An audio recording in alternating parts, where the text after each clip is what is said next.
नमस्कार दोस्तों, आपका स्वागत है मेरे निवेश और निर्माण चैनल पे। और आज मैं आपको बताने जा रही हूँ सीनियर सिटीजन सेविंग स्कीम्स के बारे में, ठीक है, जो कि सबसे सेफ और हाई रिटर्न स्कीम है 60+ सीनियर सिटीजन्स के लिए, ठीक है। आज की डेट में ये स्कीम बेस्ट है उनके लिए जो रिटायर्ड हो चुके हैं या जो 60+ हैं, जिनको अपना एफडी करना है, जो बहुत ज़्यादा हाई रिस्क में नहीं रहना चाहते, वो लो रिस्क में रहना चाहते हैं और वो अपने लिए चाहते हैं कि हमें कोई ऐसा इन्वेस्ट करें जहाँ पे हमारा पैसा सेफ हो और हमें कोई दिक्कत ना हो, कोई रिस्क ना हो, ठीक है। तो अब जो है पहला चीज़ मैं इसमें ये बताऊंगी कि जो इसका इंटरेस्ट रेट अभी करंट इंटरेस्ट रेट है वो 8.2% है, ठीक है। और मैक्सिमम जो इन्वेस्टमेंट आप इसमें कर सकते हैं वो 30 लाख्स है, ठीक है। आज की डेट में 30 लाख्स है। अभी 2023 में 15 लाख्स की इसकी लिमिट थी, बट आज की डेट में 30 लाख तक आप इसमें मैक्सिमम इन्वेस्टमेंट कर सकते हो, ठीक है। 5 साल का इसमें लॉक इन पीरियड है, ठीक है। 5 साल लॉक इन पीरियड होता है और टैक्स बेनिफिट भी आपको इसमें मिलेंगे अंडर 80C। अब हम देखते हैं कि ये सीनियर सिटीजन सेविंग स्कीम है क्या, ठीक है। तो ये सीनियर सिटीजन सेविंग स्कीम जो है ये गवर्नमेंट ऑफ इंडिया लाया था, ठीक है, जो कि 100% सेफ स्कीम है। लॉन्च हुई थी 2004 में बाय गवर्नमेंट ऑफ इंडिया, ठीक है। इसको स्पेशली डिज़ाइन किया गया था सीनियर सिटीजन जिनकी एज 60+ है। तो अभी क्या है, अभी ये हर पोस्ट ऑफिस पे भी अगर आप चाहें तो खुलवा सकते हैं, पोस्ट ऑफिस पे अवेलेबल है ये। और जितने भी मेजर बैंक्स हैं जैसे SBI हो गया, कैनरा हो गया, बैंक ऑफ बड़ौदा हो गया, यूनियन हो गया, हर जगह ये ईजिली अवेलेबल है। अब इसमें क्या है, हाईएस्ट सेफ रिटर्न है, मतलब करंटली जो है इसमें सबसे ज़्यादा रेट ऑफ इंटरेस्ट है 8.2%। अगर आप नॉर्मल एफडी भी आज की डेट में करते हो तो 6 से 7% आपको मिलते हैं, बट अगर आप इसमें इस स्कीम के अंडर इन्वेस्ट करते हो तो आपको 8.2% पर एनम मिलते हैं, ठीक है। इंटरेस्ट जो होगा वो आपको हर क्वार्टर में मिलेगा, ठीक है। तो एज अ रेगुलर इनकम आपके लिए हो जाता है, क्योंकि बहुत सारे लोग जो रिटायर्ड हो जाते हैं तो उनका ये कंसर्न रहता है कि उनको एज अ रेगुलर इनकम कुछ चाहिए होता है। तो उनके लिए ये बेस्ट ऑप्शन है। एफडी से ज़्यादा रिटर्न आपको इसमें मिलेगा और बिल्कुल सेफ रिटर्न है, ठीक है। अब देखते हैं कि इसकी एलिजिबिलिटी क्राइटेरिया क्या है, मतलब कौन कौन ये अकाउंट खोल सकते हैं। तो पहले जो रेगुलर सीनियर सिटीजन्स होते हैं, जितने भी लोग जो 60 ईयर्स से अबव हैं, वो इस अकाउंट को खोल सकते हैं। जितने भी लोग डिफेंस या VRS से रिटायर्ड हुए हैं, जिनकी एज 55 से 60 ईयर्स है, with in 1 month of receiving retirement benefits, वो भी ये अकाउंट खोल सकते हैं। रिटायर्ड गवर्नमेंट एम्प्लॉयज़ भी खोल सकते हैं जिनकी एज 50 से 60 ईयर्स है, ठीक है। जॉइंट अकाउंट आप खोल सकते हैं, स्पाउस के नाम पे आप खोल सकते हैं। जॉइंट होल्डर जो सेकंड पर्सन होगा उसकी कोई एज लिमिट नहीं होनी चाहिए, बट फर्स्ट जो होगा उसका कंसर्न रहता है कि वो सीनियर 60+ होना चाहिए, बट सेकंड जो है उसकी एज लिमिट का कोई क्राइटेरिया नहीं है अभी, ठीक है। अब सबसे इंपॉर्टेंट नंबर हम ये याद रखेंगे कि जो इसका रेट ऑफ इंटरेस्ट अभी करंट में चल रहा है वो 8.2% पर एनम है, ठीक है, जो कि RBI डिसाइड करता है। मिनिमम डिपॉजिट जो आप कर सकते हो इसमें आप 1,000 रुपये कर सकते हो इन मल्टीपल्स ऑफ 1,000, मतलब 1,000 के मल्टीपल्स में ही आप इसमें डिपॉजिट कर सकते हो। मैक्सिमम डिपॉजिट जो है ये 30 लाख कर सकते हो, जो कि 15 लाख थी पहले, 2023 में इसको बढ़ा के 30 लाख कर दिया गया है। 5 साल का टेन्योर रहता है, ठीक है। अगर आप 5 साल तक रखना चाहते हो तो रखो, 5 साल का लॉक इन पीरियड है। बट अगर आप चाहते हो कि इसको 3 साल और एक्सटेंड कर दो तो आप एक्सटेंडेबल है ये बाई 3 मोर ईयर्स, 3 साल आप इसको और एक्सटेंड कर सकते हो, ठीक है। इंटरेस्ट जो पे आउट होगा वो क्वार्टरली होगा। अप्रैल में आपको इंटरेस्ट मिलेगा, जुलाई, अक्टूबर और 1 जनवरी, ये आपके इंटरेस्ट पे आउट की फ्रीक्वेंसी है। ATC के बेनिफिट्स भी मिलेंगे आपको इसमें। टैक्स डिडक्शन में आपका कोई टैक्स अगर आप ITR फाइल करते हो तो आपको ATC में इसमें बेनिफिट मिलेगा up to 1.5 lakh per year. अब हम देखते हैं कि how much monthly income will you get, मतलब अगर आप इन्वेस्टमेंट करते हो तो आपको कितना मिलेगा। तो अगर आप इन्वेस्टमेंट करते हो 5 लाख रुपए तो आपको जो क्वार्टरली इंटरेस्ट मिलता है इस पर वो 10,250 रुपये मिलते हैं, ठीक है। जिसका मंथली इनकम हो गया, आप समझ जाओ आप 3416 रुपये के अराउंड होता है, मंथली मिलता है आपको, ठीक है। और बाकी ये चार्ट्स दिए हुए हैं, आप इसको रीड आउट कर सकते हो एक बार। और मैंने मिनिमम का बताया और मैक्सिमम का बता देती हूँ। 30 लाख रुपए अगर आप करते हो मैक्सिमम, तो आपको जो क्वार्टरली इंटरेस्ट मिलेगा वो 61,500 रुपये मिलेगा, मतलब मंथली जो आपको मिलेगा इनकम वो 20,500 रुपये मिलेगा। ये अभी तक का मैक्सिमम रेट ऑफ इंटरेस्ट है जो किसी स्कीम में मिल रहा है आपको। अगर आप इंटरेस्ट जो होगा वो टैक्सेबल होगा, तो अगर आप 15G 15H का फॉर्म जमा करते हो, कि 15G तो इंडिविजुअल्स के लिए होता है, 15H जो होता है वो सीनियर सिटीजन्स के लिए होता है। जो हम बैंक्स में जाते हैं और एक फॉर्म, वो बैंक वाले हमें फॉर्म देते हैं, वो हम अगर भरते हैं तो सीनियर सिटीजन्स के लिए 15H फॉर्म होता है, वो आप भरोगे तो उसमें आपको रिबेट मिलेगा। अब हम देखते हैं कि हम SCSS अकाउंट खोलें कैसे, ठीक है। तो अभी क्या है, अभी तो आप पोस्ट ऑफिस में भी सिंपली जाके खुलवा सकते हो अकाउंट, और अपने किसी बैंक में भी हो जाके खुलवा सकते हो। तो अगर अपनी जहाँ भी आप खुलवाना चाहते हो अपनी ब्रांच चूज़ कर लो, जहाँ पे भी आपका खाता हो पहले से चल रहा हो तो आपके लिए वो ईजी पड़ेगा। तो वहाँ ब्रांच को विजिट करिए, वहाँ बोलिए कि हमें ये सीनियर सिटीजन सेविंग स्कीम में पैसा इन्वेस्ट करना है। वहाँ पे आप जाओ, वहाँ से फॉर्म ए कलेक्ट करो, वो आपको फॉर्म ए देंगे, ठीक है। उसके बाद उस फॉर्म को फिल करो, name, address, nominee details, report, basic details होती हैं ये आप फिल कर लोगे।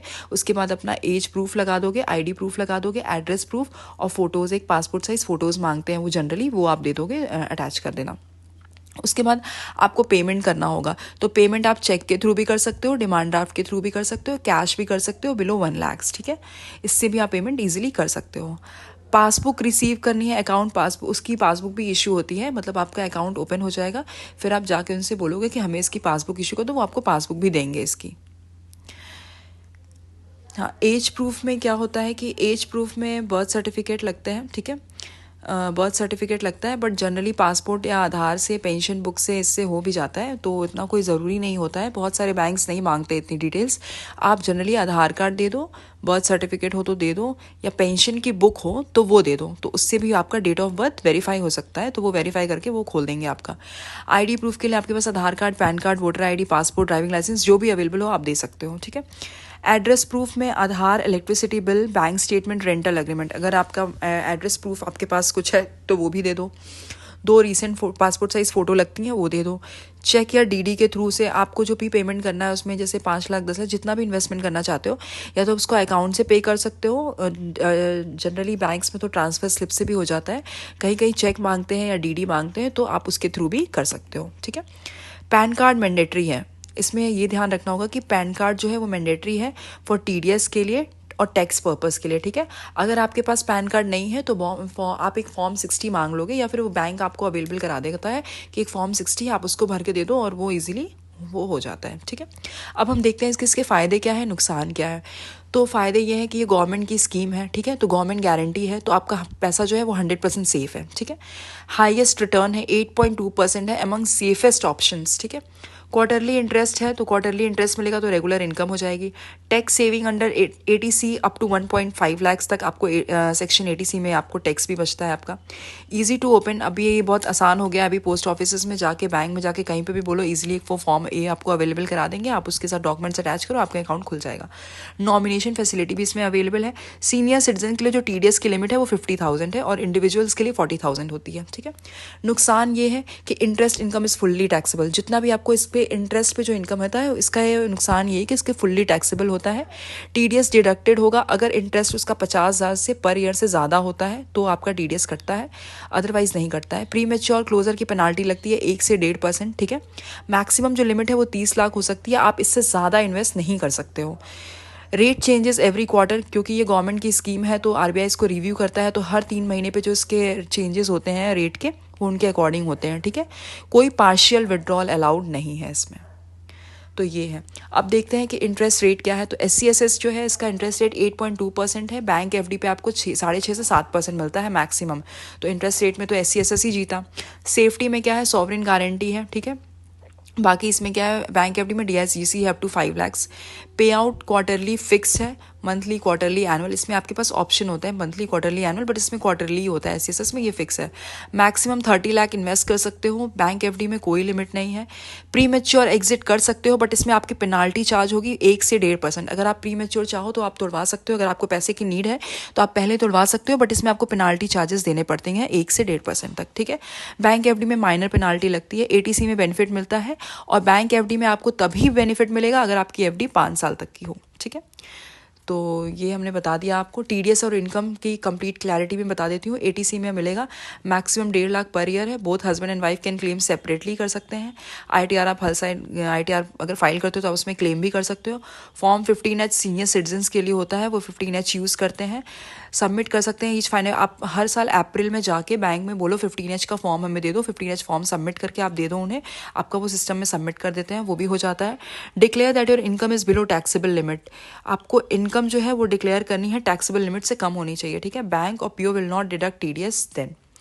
टीडीएस ऑन इंटरेस्ट, अब क्या होता है, टीडीएस जो डिडक्ट होता है अगर उसका इंटरेस्ट 50,000 से ज़्यादा है सीनियर सिटीजन्स के केस में, अगर इंडिविजुअल होता है तो 40,000 होता है।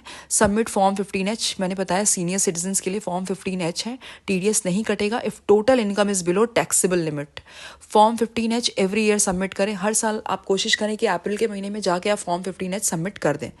एग्जाम्पल कैलकुलेशन है, जैसे आप मान लीजिए आपने इन्वेस्टमेंट किया है 20 लाख का एट द रेट 8.2%, ठीक है, ईयरली आपको उस पर इंटरेस्ट मिल रहा है 1,64,000। टीडीएस की जो थ्रेशोल्ड है वो 50,000 ही होती है सीनियर सिटीजन के लिए, तो टीडीएस जो कटेगा वो 1,64,000 पे कटेगा। सबमिट करना पड़ेगा आपको form 15H to avoid TDS if income is less than basic exemptions 3 lakh लेके फॉर 60 to 80 ईयर्स के लिए, मतलब इनके लिए एग्जेम्पशन है 15H का, ठीक है। अब देखते हैं प्री मैच्योर के क्या विड्रॉल और रूल्स है। तो अकाउंट क्लोज कर सकते हो बिफोर 1 ईयर, तो कोई इंटरेस्ट नहीं पे होगा। 1 साल से लेके 1 साल के बाद और 2 साल के अंदर अगर आप करते हो तो आपको 1.5% जितना भी आपने डिपॉजिट किया है उस पर 1.5% का आपका पेनाल्टी लगता है। 2 साल के बाद अगर बिफोर मेच्योरिटी करोगे तो 1% ऑफ डिपॉजिट डिडक्टेड होगा। आफ्टर मेच्योरिटी अगर मेच्योर हो गया है आपका और तो कोई पेनाल्टी आपको नहीं देनी होगी। एक्सटेंशन के रूल यही है कि 5 साल के बाद आप एक्सटेंड कर सकते हो further for 3 more years. Apply कर सकते हो within 1 year of maturity for extension. Interest rate will be the rate prevailing at the time of extension. No limit on extension, ठीक है, आप एक्सटेंड करते रह सकते हैं वो, ठीक है, लेकिन कोई लिमिट नहीं है उस पर। Extend account can also be closed without penalty after 1 year of extension. Nomination can be changed at time of extension. Nomination जब भी आप extension के लिए जा रहे हो वहाँ आप चाहो तो nomination change करवा सकते हो, ठीक है। Common mistakes to avoid in SC/SS। अब कॉमन मिस्टेक्स जो करते हैं वो आपको अवॉइड करनी है सीनियर सिटीजन सेविंग स्कीम में। इन गलतियों से बचना है। फॉर्म 15H फॉर्म भूलना नहीं है, ठीक है, नॉमिनी रजिस्टर करना है, इंटरेस्ट री इन्वेस्ट नहीं करना, क्वार्टरली इंटरेस्ट सीधा सेविंग अकाउंट में आता है उससे PPF MF में री इन्वेस्ट करें, वेस्ट नहीं करना है। प्री मेच्योर क्लोजर का रश नहीं, इमरजेंसी में बिना सोचे सोचे 2 साल के अंदर क्लोज कर देते हैं तो इंटरेस्ट पे पेनाल्टी दोनों जाता है, ठीक है, इंटरेस्ट भी जाता है पेनाल्टी भी जाता है। आपने पैन नहीं लिंक किया है तो ये भी आप ध्यान रखें, आपको हमेशा पैन लिंक करना है, ठीक है। पैन कार्ड लिंक नहीं है तो आपका जो TDS है वो हायर रेट कटता है, 20% डिडक्ट होता है, ठीक है। तो पैन को आधार कार्ड से ज़रूर लिंक कराएं और पैन को SC/SS में ज़रूर लिंक कराएं।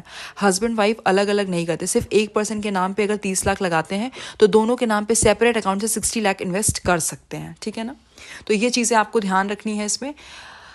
अपने बहुत कुछ सीखा है आज, ठीक है, मैंने बहुत कुछ बताया है और मैं चाहूँगी कि जितने भी आपके घर में जो भी एल्डर पेरेंट्स हैं आप उनके जाइए और उनको ये स्कीम के बारे में बताइए और उनको अवेयर कराइए कि ये बहुत अच्छी स्कीम है, क्योंकि FD भी आजकल की डेट में आपको 6 से 6.5% देता है, 7% देगा मैक्स टू मैक्स, लेकिन ये जो स्कीम है वो 8.2% है और प्लस सेफ है, गवर्नमेंट की स्कीम है, तो आपको कोई इसमें रिस्क नहीं है, तो आप इजीली इसमें इन्वेस्ट कर सकते हो, ठीक है।